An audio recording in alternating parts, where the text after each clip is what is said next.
नमस्कार, जय जोहार। चलिए देखते हैं छत्तीसगढ़ की 25 फटाफट बड़ी खबरों को। लेकिन इससे पहले आप वीडियो को कहां से देख रहे हैं, कमेंट बॉक्स में बताना बिल्कुल ना भूलें। छत्तीसगढ़ में प्रीपेड बिजली लागू, रिचार्ज खत्म होते ही बंद होगी बिजली आपूर्ति। छत्तीसगढ़ में बिजली उपभोग और बिल भुगतान प्रणाली में बड़ा बदलाव किया गया है। अब प्रीपेड बिजली व्यवस्था लागू होने जा रही है, जिसमें उपभोक्ताओं को पहले रिचार्ज करना होगा। रिचार्ज उपलब्ध रहने तक ही बिजली आपूर्ति जारी रहेगी, अन्यथा स्वतः कट जाएगी। शुरुआत में यह योजना सरकारी कनेक्शनों पर लागू होगी, जहां स्मार्ट मीटर लगाए जा रहे हैं। बाद में से आम उपभोक्ताओं तक विस्तार दिया जाएगा। इससे बिजली बिल बकाया और विवाद की समस्या में कमी आने की उम्मीद है। खाड़ी देशों को तरबूज निर्यात ठप, छत्तीसगढ़ किसानों को 300 करोड़ से ज्यादा नुकसान।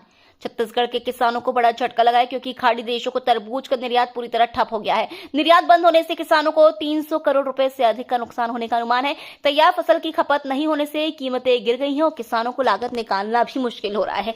व्यापारी भी असमंजस में है। किसानों ने सरकार से सहायता और वैकल्पिक बाजार उपलब्ध कराने की मांग की, ताकि नुकसान की भरपाई हो सके। आज आखिरी दिन टैक्स जमा करने का, 200 से अधिक बकायेदारों पर कार्रवाई होगी। आज टैक्स जमा करने की अंतिम तारीख है और प्रशासन ने कड़ी कार्रवाई का ऐलान किया है। 200 से अधिक बकायेदारों के खिलाफ नियमों के अनुसार जुर्माना और कानूनी कार्रवाई की जाएगी। अधिकारियों ने सभी करदाताओं से अपील की है कि वे समय पर अपनी देय राशि जमा कर दें। इससे न केवल अतिरिक्त शुल्क से बचा जा सकेगा, बल्कि प्रशासनिक कार्रवाई से भी बचाव होगा। समय रहते भुगतान करना सभी के हित में है। युद्ध का असर, छत्तीसगढ़ के चावल निर्यात पर 20% व्यापार घटने का अनुमान। छत्तीसगढ़ के चावल उद्योग पर अंतर्राष्ट्रीय घटनाओं का असर दिखने लगा है। विशेषज्ञों के अनुसार युद्ध की वजह से परिवहन और भाड़ा महंगा होने से राज्य का चावल निर्यात करीब 20% तक घट सकता है। किसानों और व्यापारियों में चिंता बढ़ गई है। निर्यात में कमी के साथ साथ उत्पादन और बिक्री पर भी असर पड़ सकता है। सरकार और व्यापारिक संघ निरंतर समाधान तलाश रहे हैं, ताकि निर्यात प्रभावित न हो और किसानों का हित सुरक्षित रहे। बस्तर में नक्सलवाद लगभग खत्म, संसद में अमित शाह का दावा। संसद में नक्सल मुक्त भारत पर चर्चा के दौरान अमित शाह ने बड़ा बयान दिया है। उन्होंने कहा कि बस्तर क्षेत्र से नक्सलवाद लगभग खत्म हो चुका है और सरकार लगातार इसे जड़ से समाप्त करने की दिशा में काम कर रही है। शाह ने इस मुद्दे पर कांग्रेस पर भी निशाना साधते हुए आरोप लगाए कि पूर्व में ठोस कदम नहीं उठाए गए। उन्होंने भरोसा जताया कि आने वाले समय में देश पूरी तरह नक्सल मुक्त होगा। ओवैसी का बयान, नक्सलियों ने सिर्फ हथियार डाले, विचारधारा पर उठाए गंभीर सवाल। नक्सल मुद्दे पर असदुद्दीन ओवैसी का बड़ा बयान सामने आया है। ओवैसी ने कहा कि नक्सलियों ने केवल हथियार डाले हैं, लेकिन उनकी विचारधारा अभी खत्म नहीं हुई है। उन्होंने सरकार से सवाल करते हुए पूछा कि क्या केवल आत्मसमर्पण से समस्या का समाधान हो जाएगा। ओवैसी ने आगाह किया कि जब तक जड़ से इस विचारधारा को खत्म नहीं किया जाएगा, तब तक खतरा बना रहेगा। उनके इस बयान के बाद राजनीतिक बहस तेज हो गई है। छत्तीसगढ़ पुलिस को मजबूती, 859 नए अफसर नियुक्त, सुरक्षा व्यवस्था और होगी सशक्त। छत्तीसगढ़ में कानून व्यवस्था को मजबूत करने के लिए बड़ा कदम उठाया गया है। छत्तीसगढ़ पुलिस में 859 नए अफसरों ने अपनी जिम्मेदारी संभाल ली है। इनकी तैनाती से खासकर नक्सल प्रभावित क्षेत्रों में सुरक्षा और बेहतर होगी। नए अधिकारियों के आने से पुलिस की कार्य क्षमता, प्रतिक्रिया समय और अपराध नियंत्रण में सुधार देखने को मिलेगा। सरकार का मानना है कि इससे आम जनता में सुरक्षा का भरोसा बढ़ेगा और राज्य में शांति व्यवस्था और अधिक सुदृढ़ बनेगी। छत्तीसगढ़ ने रचा इतिहास, 6 लाख से अधिक ग्रामीण आवास निर्माण पूरे हुए। छत्तीसगढ़ ने ग्रामीण विकास के क्षेत्र में ऐतिहासिक उपलब्धि हासिल करते हुए चालू वित्त वर्ष में 6 लाख से अधिक ग्रामीण आवासों का निर्माण पूरा कर लिया है। यह सफलता प्रधानमंत्री आवास योजना के प्रभावी क्रियान्वयन का परिणाम मानी जा रही है। इससे हजारों जरूरतमंद परिवारों को पक्का घर मिला है और उनके जीवन स्तर में सुधार हुआ है। राज्य सरकार की सतत निगरानी और तेजी से कार्यान्वयन के कारण यह लक्ष्य समय से पहले हासिल किया गया है। छत्तीसगढ़ में बदलेगा मौसम, आंधी बारिश के साथ वज्रपात की भी आशंका। छत्तीसगढ़ में मौसम का मिजाज बदलने के संकेत हैं। मौसम विभाग के अनुसार कई इलाकों में आंधी, गरज चमक और हल्की बारिश हो सकती है। कुछ स्थानों पर वज्रपात की भी आशंका जताई गई है, जिससे लोगों को सतर्क रहने की सलाह दी गई है। अचानक मौसम परिवर्तन से तापमान में गिरावट आ सकती है। किसानों और आम लोगों को सुरक्षित स्थानों पर रहने और खराब मौसम के दौरान खुले स्थानों से दूर रहने की हिदायत दी गई है। कायस्थ मंगल भवन का लोकार्पण, समाज में एकजुटता और विकास को मिली नई दिशा। कायस्थ समाज के बहुप्रतीक्षित मंगल भवन का लोकार्पण समारोह उत्साह और गरिमा के साथ संपन्न हुआ। कार्यक्रम में समाज के वरिष्ठ जन, जनप्रतिनिधि और बड़ी संख्या में लोग शामिल हुए। वक्ताओं ने कहा कि यह भवन सामाजिक एकता को मजबूत करने के साथ साथ शैक्षणिक, सांस्कृतिक और सामाजिक गतिविधियों का केंद्र बनेगा। यहाँ विभिन्न कार्यक्रमों के आयोजन से समाज के लोगों को एक मंच मिलेगा, जिससे आपसी सहयोग, संवाद और विकास को नई दिशा प्राप्त। मुख्यमंत्री श्री विष्णुदेव साय ने कहा, चप्पल पहनने वाला भी हवाई यात्रा करे, छत्तीसगढ़ में सपना साकार। मुख्यमंत्री श्री विष्णुदेव साय ने कहा है कि प्रधानमंत्री का सपना जिसमें आम आदमी भी हवाई यात्रा कर सके अब छत्तीसगढ़ में साकार हो रहा है। उन्होंने बताया कि राज्य में हवाई सेवाओं का तेजी से विस्तार किया जा रहा है, जिससे दूरस्थ क्षेत्रों के लोगों को भी लाभ मिल रहा है। नई उड़ान सेवाओं और बेहतर कनेक्टिविटी से आम नागरिकों को सस्ती और सुगम यात्रा सुविधा मिल रही है, जिससे प्रदेश के विकास को भी गति मिल रही है। रायपुर रेल मंडल में 21 कर्मचारियों का सेवानिवृत्ति पर सम्मान भावभीनी विदाई समारोह आयोजित। दक्षिण पूर्व मध्य रेलवे के रायपुर रेल मंडल में 21 कर्मचारियों को सेवानिवृत्ति पर सम्मान पूर्वक विदाई दी गई। सभी कर्मचारी विभिन्न विभागों में लंबे समय तक सेवा देने के बाद रिटायर हुए। इस अवसर पर आयोजित समारोह में मंडल के वरिष्ठ अधिकारियों ने उनके योगदान की सराहना की और स्मृति चिन्ह भेंट किए। अधिकारियों ने कहा कि इन कर्मचारियों की मेहनत और समर्पण से रेलवे को मजबूती मिली है। कार्यक्रम में सहकर्मियों ने भी शुभकामनाएं देकर उनके उज्जवल भविष्य की कामना की है। डॉलर के मुकाबले रुपया पहली बार 95 के पार, ऐतिहासिक गिरावट से बड़ी चिंता।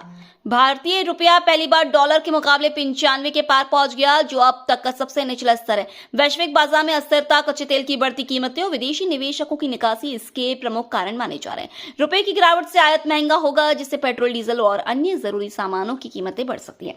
हालांकि निर्यात और IT सेक्टर को इससे कुछ फायदा मिल सकता है, लेकिन महंगाई बढ़ने की आशंका बनी हुई है। 12वां पारा अभ्यारण्य में वैज्ञानिक पुनर्स्थापन से 34 काले हिरण सुरक्षित प्राकृतिक आवास में छोड़े गए। छत्तीसगढ़ के 12वां पारा अभ्यारण्य में वन विभाग ने काले हिरणों के संरक्षण के लिए महत्वपूर्ण कदम उठाया है। वैज्ञानिक पद्धति से 2 चरणों में 34 हिरणों को उनके अनुकूल प्राकृतिक आवास में छोड़ा गया। इस दौरान उनके स्वास्थ्य परीक्षण, अनुकूलन और सुरक्षा का विशेष ध्यान रखा गया। अधिकारियों ने बताया कि यह पहल जैव विविधता बढ़ाने और पारिस्थितिकी संतुलन मजबूत करने में सहायक होगी। साथ ही क्षेत्र में निगरानी भी बढ़ाई गई है ताकि किसी भी खतरे से उन्हें बचाया जाए। मुख्यमंत्री ने अंबिकापुर दिल्ली कोलकाता हवाई सेवा का वर्चुअल शुभारंभ किया। मुख्यमंत्री ने अंबिकापुर से दिल्ली और कोलकाता के लिए नई हवाई यात्रा का वर्चुअल शुभारंभ किया। इस सेवा के शुरू होने से छत्तीसगढ़ के लोगों को बड़े शहरों तक पहुंच आसान होगी और व्यापार, पर्यटन और शिक्षा के अवसर बढ़ेंगे। मुख्यमंत्री ने कहा कि यह कदम राज्य के आर्थिक और सामाजिक विकास में मददगार साबित होगा। नई उड़ान से यात्रा समय में कमी आएगी और सुविधा बढ़ेगी, जिससे नागरिकों को बड़ा लाभ मिलेगा। दुर्ग की भारती ने 15 महिलाओं की जिंदगी बदली, गुल्लक से दिल्ली तक सफर। दुर्ग की भारती ने 15 महिलाओं की किस्मत बदल दी है। उनका सफर बेहद प्रेरणादायक है, जो सिर्फ 250 रुपए की गुल्लक से शुरू हुआ था। आज उनकी पहल ने मिलेट्स और अन्य उत्पादों के जरिए दिल्ली समेत बड़े बाजारों तक पहचान बनाई है। महिलाओं को आत्मनिर्भर बनाने और उनके व्यावसायिक कौशल बढ़ाने में भारती की मेहनत और दृष्टि ने नई मिसाल कायम की है। ये कहानी संघर्ष, संकल्प और सफलता की जीवन मिसाल है। मौत के कारखाने बने उद्योग, लापरवाही से हर महीने 10 मजदूरों की हो रही मौत। देश भर के कुछ उद्योगों में सुरक्षा की भारी लापरवाही देखी जा रही है। विशेषज्ञों के अनुसार इन उद्योगों को मौत के कारखाने कहा जा रहा है, क्योंकि हर महीने औसतन 10 मजदूर अपनी जान गंवा रहे हैं। सुरक्षा नियमों की अनदेखी, सही प्रशिक्षण और उपकरणों की कमी इसके मुख्य कारण है। श्रमिक संगठन और अधिकार समूह लगातार अधिकारियों से सख्त कदम उठाने की मांग कर रहे हैं, ताकि मजदूरों की जान बचाई जा सके और सुरक्षित कार्यस्थल सुनिश्चित हो। रायपुर में सिलेंडर की पैनिक बुकिंग, लोग सीधे गोडाउन पहुंच रहे, घबराहट बढ़ी। रायपुर में LPG सिलेंडर की पैनिक बुकिंग ने लोगों में चिंता बढ़ा दी है। शहर के कई हिस्सों में लोग सीधे गोडाउन पहुंचकर सिलेंडर लेने लगे हैं। इस वजह से वितरण व्यवस्था पर दबाव बढ़ा है और लोगों में असुरक्षा का माहौल देखने को मिल रहा है।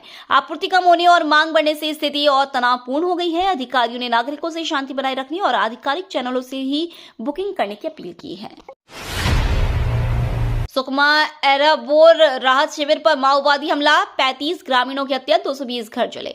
छत्तीसगढ़ के सुकमा जिले में वर्ष 2006 में एराबोर राहत शिविर पर माओवादियों ने भीषण हमला किया। करीब 2 घंटे तक चले इस हमले में 35 ग्रामीणों की निर्मम हत्या कर दी गई और 220 से अधिक घरों को आग के हवाले कर दिया गया। उस समय शिविर में बड़ी संख्या में विस्थापित लोग मौजूद थे। इस घटना ने नक्सल हिंसा की भयावहता को उजागर करते हुए सुरक्षा व्यवस्था पर गंभीर सवाल खड़े किए और पूरे क्षेत्र में दहशत फैला दी। राजनांदगांव में माओवादियों का बड़ा हथियार डंप बरामद, AK-47 और इंसास राइफल मिली। छत्तीसगढ़ के राजनांदगांव जिले में सुरक्षा बलों को बड़ी सफलता मिली है। सर्च ऑपरेशन के दौरान माओवादियों द्वारा छिपाकर रखा गया हथियारों का बड़ा जखीरा बरामद किया गया है। इसमें AK-47 और इंसास राइफल समेत कई अन्य घातक हथियार शामिल है। जवानों ने इलाके की घेराबंदी कर तलाशी अभियान चलाया, जिसके बाद यह डंप मिला। इस कार्रवाई से माओवादियों की साजिश को बड़ा झटका लगा और क्षेत्र में सुरक्षा व्यवस्था को और मजबूत किया गया है।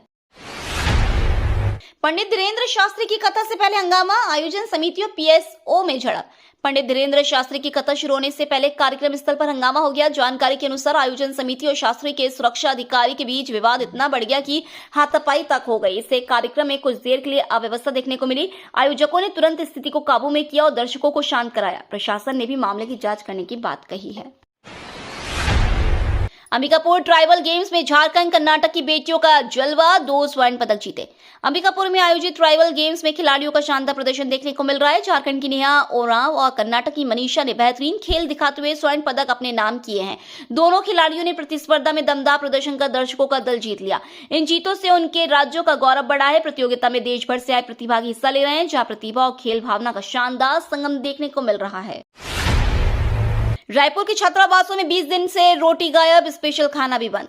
छत्तीसगढ़ की राजधानी रायपुर में मेडिकल कॉलेज सहित कई विश्वविद्यालयों के छात्रावासों में बीते 20 दिनों से भोजन व्यवस्था प्रभावित है। छात्रों के अनुसार मेन्यू से रोटी पूरी तरह गायब है और स्पेशल डिश भी बंद कर दी गई है। इससे छात्रों में नाराजगी बढ़ती जा रही है। प्रबंधन पर लापरवाही के आरोप लग रहे हैं। वहीं छात्रों ने जल्द व्यवस्था सुधारने की मांग की है। यदि स्थिति नहीं सुधरी तो आंदोलन की चेतावनी भी दी गई है। दुर्ग के इंदिरा मार्केट में भीषण आग, 2 दुकानें जली, लाखों का नुकसान। दुर्ग के इंदिरा मार्केट दुर्ग में अचानक भीषण आग लगने से हड़कंप मच गया। आग ने 2 दुकानों को अपनी चपेट में ले लिया, जिससे लाखों रुपए का सामान जलकर राख हो गया। सूचना मिलते ही दमकल की टीम मौके पर पहुंची और कड़ी मशक्कत के बाद आग पर काबू पाया। प्रारंभिक जांच में शॉर्ट सर्किट की आशंका जताई जा रही है। घटना में कोई जनहानि नहीं हुई, लेकिन व्यापारियों को भारी नुकसान उठाना पड़ा है। अग्निवीर भर्ती 2026 में आवेदन का अंतिम मौका, युवाओं के लिए सेना में सुनहरा अवसर। अग्निवीर भर्ती 2026 के तहत भारतीय सेना में शामिल होने का शानदार अवसर युवाओं को मिल रहा है। इच्छुक अभ्यर्थी कल ऑनलाइन आवेदन कर सकते हैं। इस भर्ती के माध्यम से जनरल ड्यूटी, टेक्निकल क्लर्क और ट्रेड्समैन पदों पर चयन किया जाएगा। उम्मीदवारों की आयु 17 साल 5 महीने से 21 वर्ष निर्धारित है। चयन प्रक्रिया में ऑनलाइन परीक्षा, शारीरिक दक्षता परीक्षण और मेडिकल जांच शामिल है। समय रहते आवेदन कर युवा अपने सैनिक करियर की शुरुआत कर सकते हैं। तो ये थी आज की बड़ी खबरें। अगर आपको न्यूज पसंद आई हो तो वीडियो को लाइक और शेयर करना बिल्कुल ना भूलें। धन्यवाद।